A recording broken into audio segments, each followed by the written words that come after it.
অন্যায়ের কাছে মাথা নত করে রীতিমতো এক পর্যায়ে অসহায় আত্মসমর্পণ করলো মেঘা এবং দেবলীনার কাছে আয়ুষ। হ্যাঁ বন্ধুরা, ভিডিওটা দেখতে থাকুন যে মুহূর্তে কিনা এক পর্যায়ে পরিবারের এই নাজেহাল অবস্থা করে ফেলার ফলে যখন কিনা আয়ুষ রীতিমতো ভেঙে পড়ে, ঠিক সেই মুহূর্তে পরিবারের সমস্ত লোকেরা যখন বলতে থাকে যে আয়ুষ আমাদের দিকে না তাকিয়ে আমাদের কথা না ভেবে তুমি তোমার ভবিষ্যতের কথা ভাবো একবার, যদি এই সর্বনাশী মেয়েদের মধ্যে কারো একজনের সঙ্গে তোমার বিয়ে হয়ে যায় তাহলে তোমার গোটা জীবনটা তছনছ হয়ে যাবে। আয়ুষ তুমি আমাদের দিকে তাকিয়ে আবেগের বসে কোনো রকম কোনো ভুল সিদ্ধান্ত নিও না আয়ুষ প্লিজ। ঠিক সেই মুহূর্তে যখন কিনা দেবলীনার কাছে যখন কিনা এক পর্যায়ে ইন্দ্রাণী গাঙ্গুলি বলতে থাকে যে দেবলীনা তোমার শত্রুতা তো আমার সঙ্গে, তাহলে আমার ছেলেকে কেন শাস্তি দিচ্ছ। ঠিক সেই মুহূর্তে দেবলীনা যখন কিনা ইন্দ্রাণী গাঙ্গুলির কাছে ছুটে গিয়ে বলতে থাকে যে আন্টি এটাই তো শুরু সবে মাত্র, আমার বোনের সঙ্গে বিয়ে হয়ে যাওয়া মাত্রই তো তার পরবর্তীতে ডকুমেন্টগুলোতে প্রত্যেকটাতে আয়ুষ্মান গাঙ্গুলি সিগনেচার করে দিয়ে অফিসিয়ালি আমাদের নামে সমস্ত প্রপার্টি ট্রান্সফার করে দেবে, তার পরবর্তীতে আপনাদেরকে আমরা রেহাই দিয়ে দেবো। ঠিক সেই মুহূর্তে আয়ুষ যখন কিনা পরিবারের তাড়নায় যখন কিনা এক পর্যায়ে অসহায় আত্মসমর্পণ করে মেঘার কাছে, এবং যখন কিনা দেবলীনা বলতে থাকে যে আয়ুষ তুমি ভেবেচিন্তে সিদ্ধান্ত না, আমরা তোমাকে ফোর্স করছি না, কিন্তু একটা বাটন প্রেস করলে তোমার গোটা পরিবার রীতিমতো জোরে পুরে ছাড়খাড় হয়ে যাবে। ঠিক সেই মুহূর্তে আয়ুষ বলতে থাকে যে আমি তোমার কাছে হাত জোড় করে অনুরোধ করছি দেবলীনা, আমাদের যত শীঘ্র সম্ভব তুমি বিয়ে ব্যবস্থা করো, আমি মেঘাকে বিয়ে করতে রাজি আছি, কিন্তু ততক্ষণ পর্যন্ত তুমি আমার পরিবারকে ছেড়ে দাও। ঠিক সেই মুহূর্তে দেবলীনা বলতে থাকে যে তোমার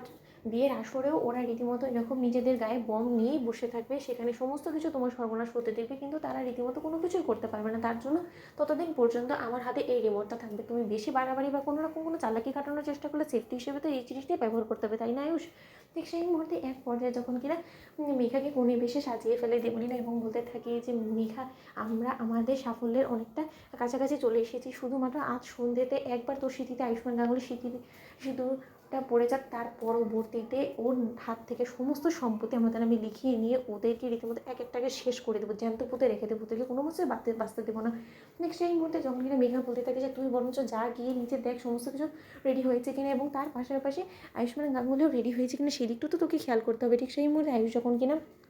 গোপনে কুসুমের সঙ্গে দেখা করতে চাই এবং বলতে থাকে যে কুসুম আমার পরিবারটা ভেসে যাচ্ছে, সেই সমস্ত সর্বনাশ দেখেও তুমি কোনো কিছু করতে পারছো না, তুমি কেমন জাদুঘর বলো। ঠিক সেই মুহূর্তে কুসুম বলতে থাকে ছোটো সাহেব আমি আমার কাজ ঠিকই করছি, আপনি এরকম করে আমার সঙ্গে দেখা করতে এসে সেই সময় এসে আমাদের গোটা খেলাটা আপনি ঘুরিয়ে দেবেন না, আপনি আমার উপর একটু বিশ্বাস রাখুন। ঠিক সেই মুহূর্তে যখন কিনা এক পর্যায়ে কুসুম কোণে ভেসে যখন কিনা মেঘার জায়গা নেওয়ার চেষ্টা করতে থাকে, ঠিক সেই মুহূর্তেই এর আগেই দেবলীনা যখন কিনা মেঘাকে বিয়ের পিড়িতে নিয়ে বসিয়ে দেয় আয়ুষের পাশে, এবং আয়ুষ যখন কিনা এক পর্যায়ে বিরক্ত হয়, ঠিক সেই মুহূর্তে আয়ুষ বলতে থাকে যে এবার আর আমার সর্বনাশ হওয়া থেকে কেউ আটকাতে পারবে না। ঠিক সেই মুহূর্তে বিয়ের সমস্ত আনুষ্ঠানিকতা শুরু হয়ে যায়, এবং আয়ুষের পরিবারের সমস্ত লোকেরা যখন কিনা আয়ুষের সর্বনাশ হতে নিজ চোখে দেখতে থাকে, ঠিক সেই মুহূর্তে দেবলীনা বলতে থাকে যে আয়ুষ পুরোহিত মশাই যা যা বলছে সেই সমস্ত কিছু পালন করার চেষ্টা করো। তো বন্ধুরা লাইক কমেন্ট শেয়ার করে সাবস্ক্রাইব করতে ভুলো না।